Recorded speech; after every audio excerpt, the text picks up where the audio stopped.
Thank you, Mr. Speaker, sir. It is an honor to address this August Parliament regarding the 2019-2020 budget allocated to the Ministry of Women, Children and Poverty Alleviation. The total allocation to the Ministry for the upcoming fiscal year is 127.7 million. Mr. Speaker, sir, the largest portion of the Ministry's total budget allocation in the new fiscal year is for the administration of the nation's core social protection programs. The clientele benefiting from these programs include children, pregnant women living in rural areas, persons living with disabilities, single parents with no source of income, elderly. It's across life spectrum from cradle to the grave. Our social protection system has a key aim of leaving no one behind and to reach the furthest behind first.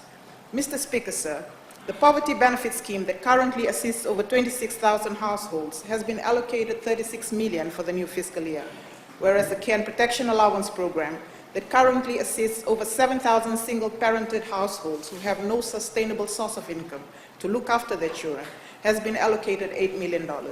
The allowances per household will depend largely on the number of dependents and case-by-case assessments, with the $50 food voucher remaining the same and complementary to the cash allowances.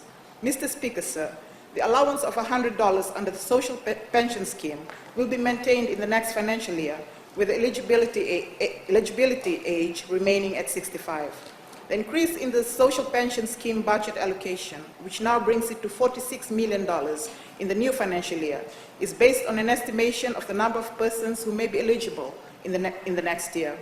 The introduction of the Social Pension Scheme in 2013 and the progressive reduction of the eligibility age from 70 to 65 and the increase of the allowance from 30 to 50 and to $100 since 2017 sure speaks volumes of the Bainimarama government's commitment to the Madrid International Plan of Action on Aging and to the senior citizens of Fiji.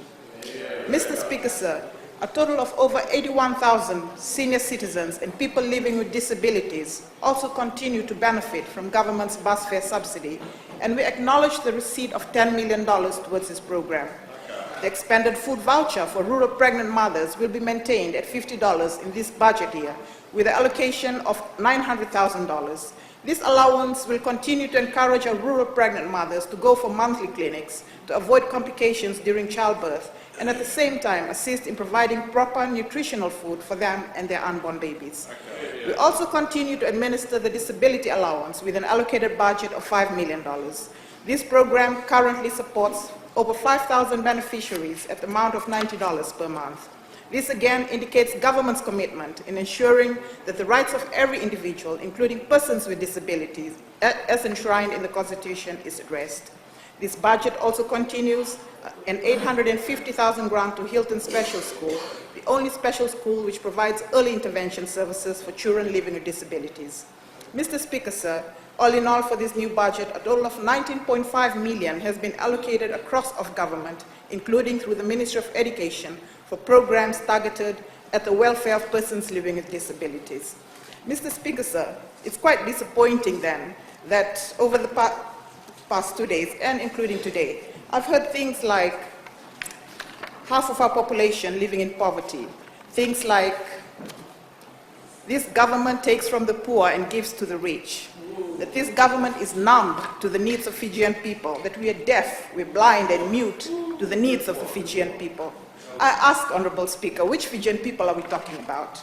The Fijian people living with disabilities who, for the first time in 2018, under this government, now have a law specifically made for them, making them visible in a way they never were before? Or are we numb, deaf, blind and mute because of the disability allowance that persons living with disabilities now receive, which no other government has ever granted to them before? Which Fijian people are we talking about? Is it the victims of domestic violence, mostly women, who until 2009, under the Bainimarama government, had no custom-made law in place to take care of their special circumstances as victims and survivors of domestic violence? Or is it the over 43,000 elderly citizens who have never had the benefit of receiving a pension in their lives and who under this government are now the proud beneficiaries of social protection? Or maybe it's over the 7,000 single-parented families with no source of income to look after their children but rely on the monthly care and protection allowance to do so. Or is it over the 80,000 elderly citizens and persons living with disabilities who benefit from the monthly bus fare top-up paid for by government? Or is it over the 40,000 beneficiaries of our national social protection net whose families benefit from the insurance package fully paid for by government? Maybe it's the hundreds of women that government and government partners bring to Suva every year to expose them to the economic opportunities that they have in their communities with their own hands. So, Honorable Speaker, a few years ago, a great man walked into this House and made a plea to members of this Honorable House, asking that we put the honor back into honorable. A strong statement. I would like to repeat that call today, asking us, honorable members, that when it comes to government social protection programs and government's quest to make every Fijian visible, to ensure that nobody is left behind, please don't dishonor yourselves by trying to run government down.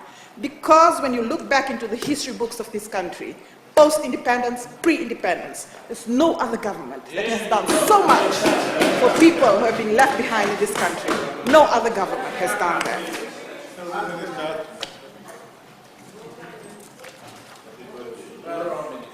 Mr. Speaker, sir, higher spending doesn't always mean better outcomes. In practice, governance arrangements and methods will determine how far these investments contribute to effective poverty reduction. The Ministry is happy to have received an allocation of $25,000 for the review of the social protection program systems and processes.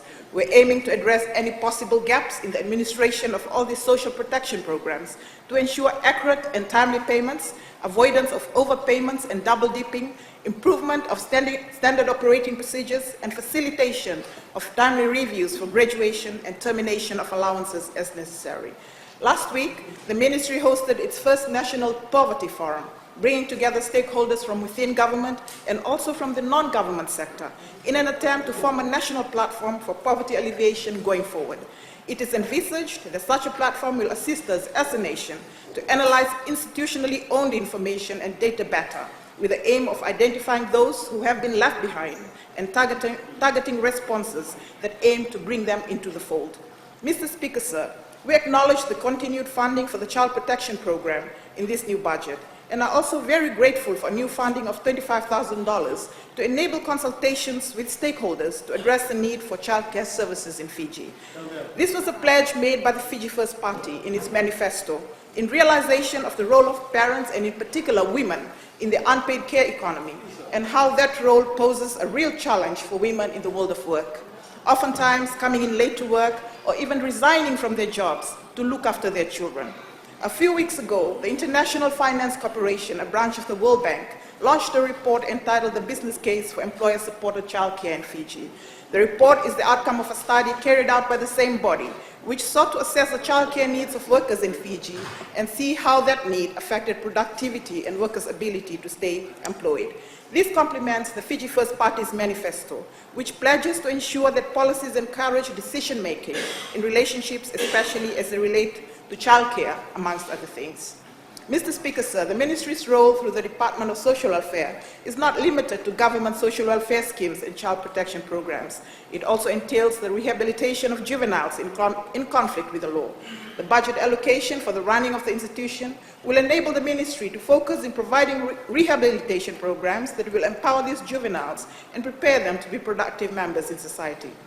As of 2016, the Ministry has been given the added responsibility of administering 3 state homes for older persons. Upon taking over the Ministry, it had seen the urgent need for the renovation and upgrading of these homes, and in this fiscal year, we've been allocated funds to continue to do just that. Mr. Speaker, sir, in addition to the budget of the operation of the Department of Social Welfare, we've also been allocated a budget for the administration and operation of the Poverty Monitoring Unit, which became part of the Ministry in 2015. We are content with the allocation of the budget for the next fiscal year, with the increment in the integrated national poverty eradication programs, for accommodating the need to cater for a geospatial information system.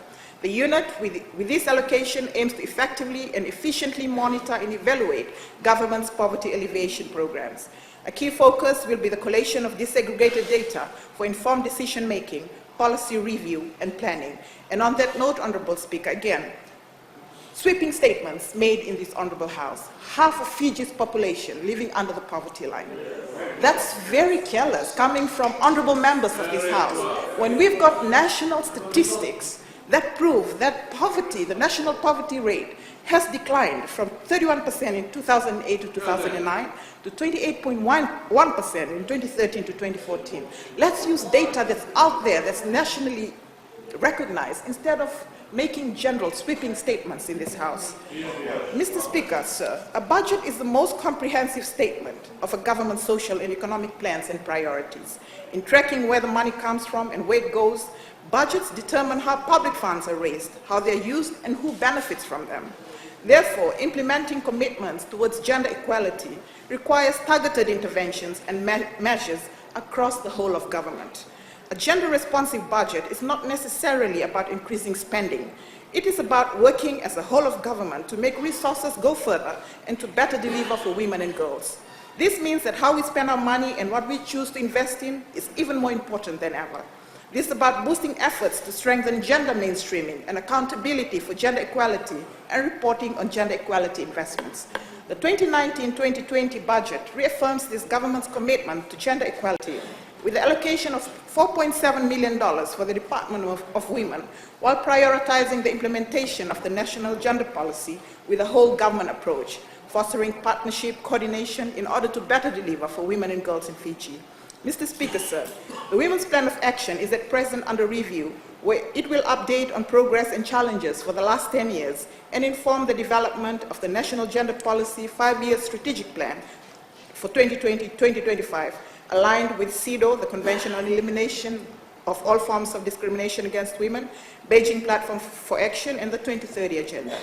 Talking about a whole-of-government approach and gender mainstreaming with an example toward the goal of economic empowerment, I'd like to highlight a few lines budget allocations where this budget invests rightfully and smartly on women and girls, with focus on education, agriculture, infrastructure, climate change, and others.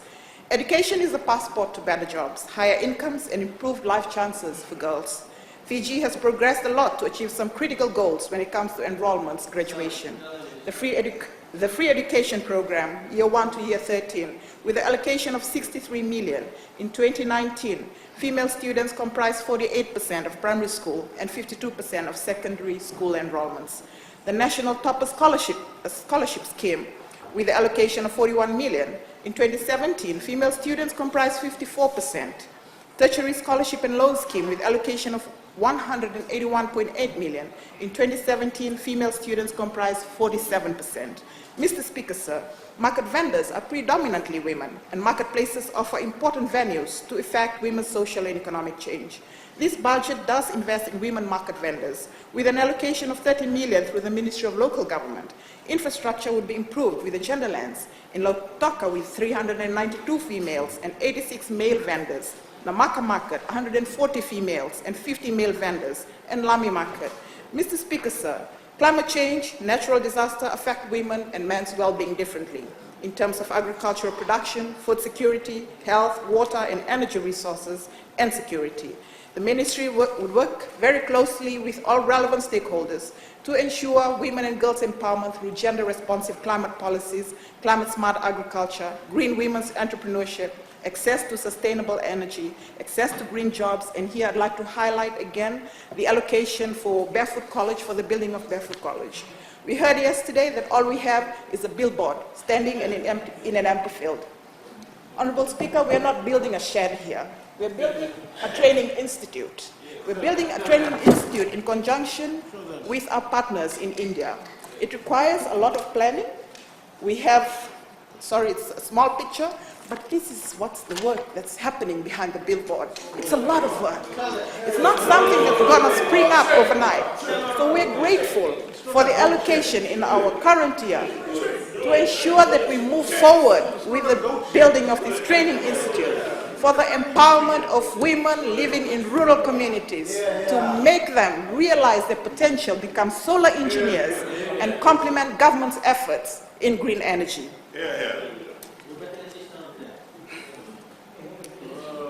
Tracking progress on gender equality across all sustainable development goals requires access to quality data that are collected frequently and regularly. This budget includes $4.5 million to conduct the agricultural census. We have heard that from the Honorable Minister. This would serve as an important vehicle for collecting data on the type and amount of work contributed by women to agricultural production challenges and inform future policies and interventions toward the goal of gender equality.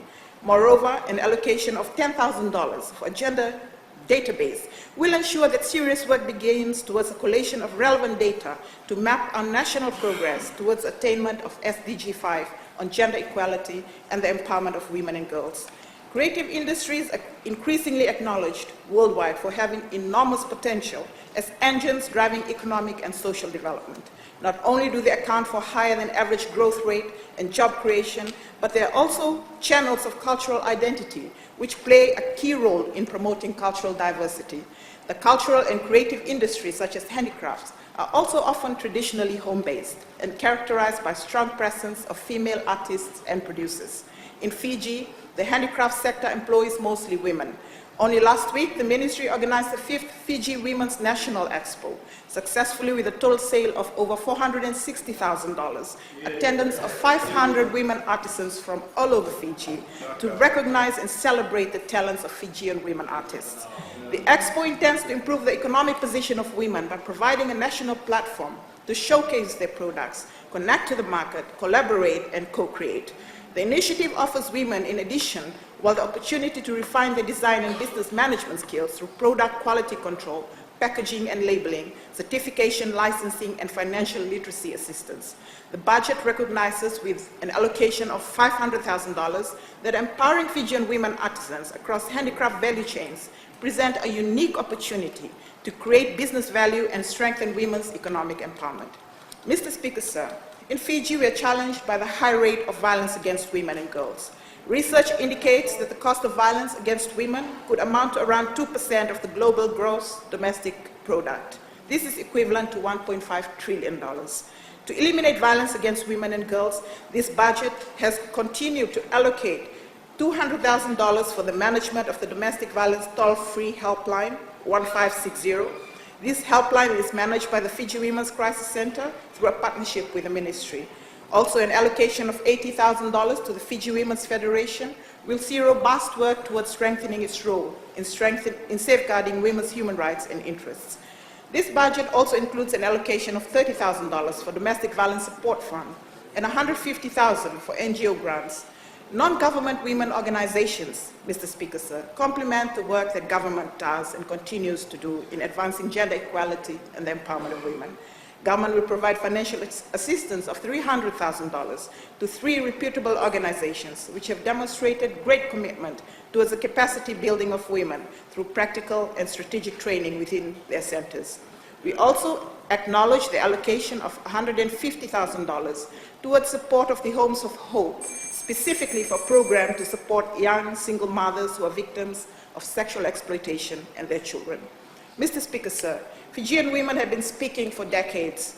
It was this government and the Bainimarama government before it that actually amplified that voice through national budgets, which enabled programs and initiatives which for the first time brought women out from behind closed doors with the pledge to leave no one behind, to provide a space where women's voices can continue to be heard and amplified, where their issues are considered, and to let them know that their contribution is acknowledged. This is the principle on which the government has allocated budget towards the development of our Fijian women. To conclude, Mr. Speaker, sir, the new fiscal year looks exciting for us as a ministry as we get ready to carry out our ongoing and new projects and programs for the specific groups of Fijian people we are humbled to serve. With this, we at the Ministry of Women, Children and Poverty Alleviation are prepared to take on the new year with greater motivation and ability to serve Fijian people better. Accordingly, I support the 2019-2020 national budget, and I look forward to another year of service to the Fijian people. I've sworn to serve as a Member of Parliament and as a government minister. I thank you.